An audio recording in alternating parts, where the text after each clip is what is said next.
हिंदुत्व का प्रतिशोध, वक्फ का विरोध, 80-20 करा दिया और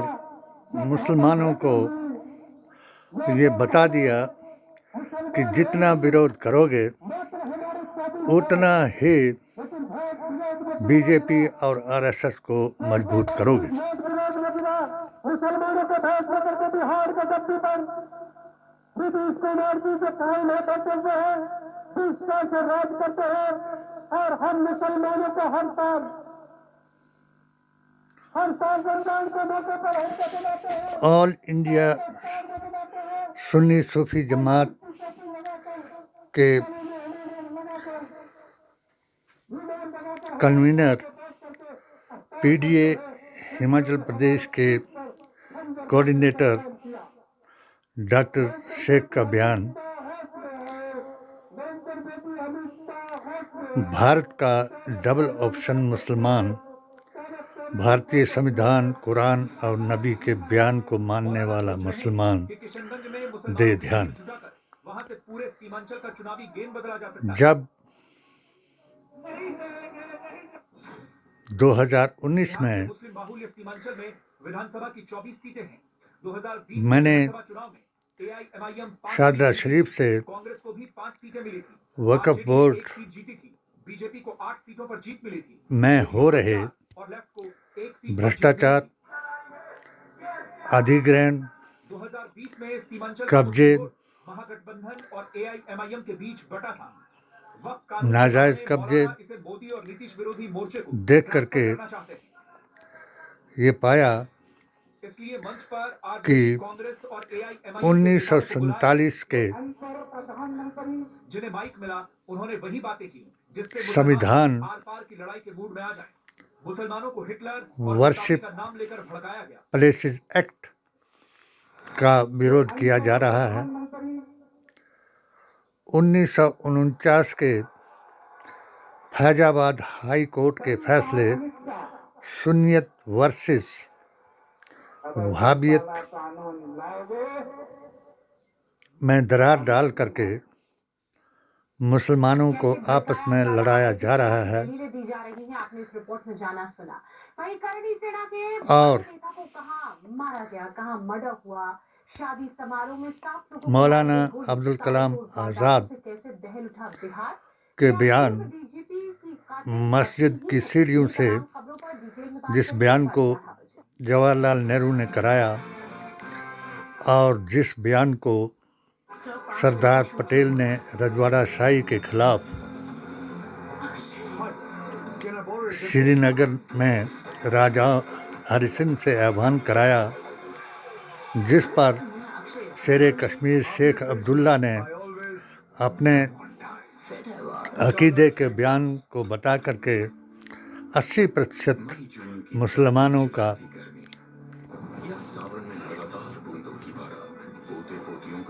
मेल राजा हरि सिंह के साथ कराया, वही मैंने अपनी पेटिशन के जरिए मोदी जी महान को बताया। मगर पहला इलेक्शन जो 3 साल से जीता था, सबका साथ, सबका विकास और सबका विश्वास, 2014 में और 2019 में इसको बदल करके दिखाया और मोदी जी ने मुसलमानों की नफरत का पैगाम दे करके मेरी 7 सूत्रीय पेटिशन को ठुकराया और अमित शाह जी से एक ज्ञापन दिलाया और उसकी जब जांच मज़ारों को तोड़ने, सामुदायिक भवनों को मन मर्जी से किसी कौम का दूसरी कौम को दिया जाने, ये सब चीज़ें बदल करके मज़ारों के नाम बदलने और उस जमात की मस्जिदों को बनाने जिस जमात जमीयतुल उलमाए हिंद ने मोदी जी का भरपूर साथ दिया और सुन्नी जमात को जेर करने के लिए जब मैंने हमारी सुन्नी जमात ने इकबाल अंसारी को अकीदे के बारे में बताया, जमीन का हस्तांतरण बाबरी राम मंदिर के लिए कराया, बाबरी मस्जिद को तफरका मस्जिद बताया, तो उस वक्त बेदंती जी महाराज को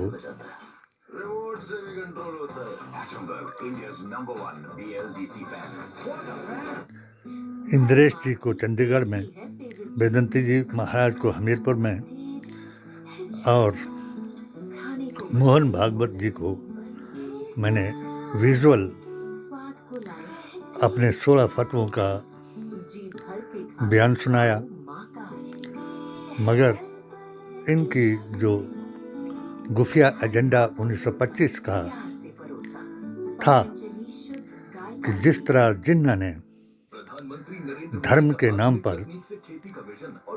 उन जमातों को, मुल्ला की जमातों को बहकाया, लफ्ज़हादियों, वहाबियों, शराबियों, कबाबियों को अपने साथ मिलाया और देश को तोड़ाया, उसी तरीके से अब ये बीजेपी जमा आरएसएस के इशारे पर हिंदू राष्ट्र बनाने का संकल्प इन्होंने लिया है और वक्फ का कानून बना करके मुसलमानों को फिर आपस में तोड़ दिया है। मैंने उस वक्त भी भारतीय संविधान, कुरान और नबी की जुबान से बात की थी। आज भी मैं, उस वक्त भी मैंने ओवैसी जी को, अरशद मदनी जी को, शिया के अध्यक्ष को, वसीम रिजवी को, अल्पसंख्यक के राष्ट्रीय अध्यक्ष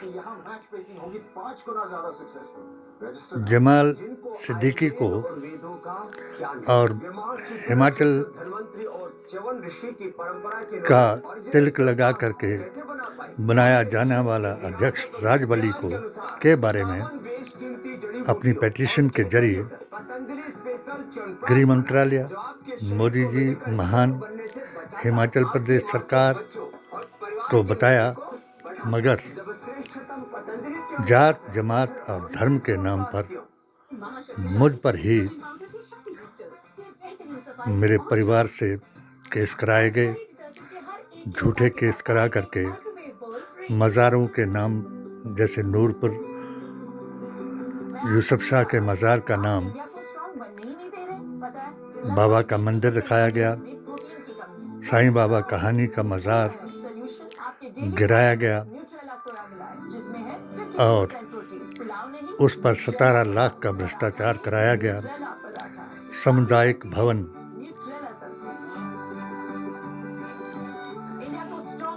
सरोल, चिल्ली और इस तरीके से हमने पूरे हिमाचल में 15 सूत्रीय कार्यक्रम के तहत कब्रिस्तान की भूमि, ईदगाह मैदान, ये सब कुछ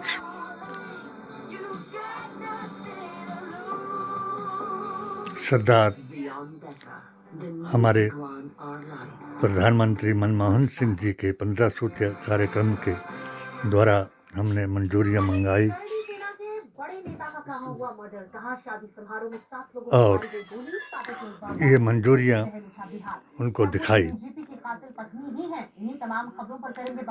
मगर उल्टा ही मुझ पर ही प्रहार किया गया। और आज भी मैं इस कानून का अगर विरोध में मैं भी खड़ा हूँ, और जो मैं इनको बोहरा जो ख़ानदान है,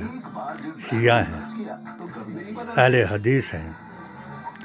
और भी कोई पसमानदा अपने आप को बता करके मोदी जी के पक्ष में नारे लगा रहे हैं कि ना कोई दूरी है ना कोई खाई है, मोदी हमारा भाई है, तो मैं मोदी जी महान कहता रहा। और 2013 से 2019 तक पूरे कश्मीर में इनका मिशन चलाया और मोदी जी को बताया, मगर इन्होंने जिस कानून का हम विरोध कर रहे हैं, जिस तरीके से सिखों के बीच में कई कास्ट्स हैं, रविदासी हैं और हैं, अपना अपना सबका बोर्ड है, जैन में, बौद्ध में,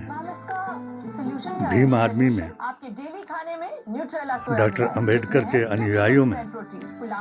हर एक आदमी का अपना अपना तरीका है, बोर्ड है। इसी तरीके से मैं इन लोगों से ये कहूँगा कि ये सुन्नी बोर्ड है, जिसको मोदी जी ने चालाकी से ख़त्म करवाया और 2023 के उस खुफिया एक्ट को सामने लाया कि जो भूमि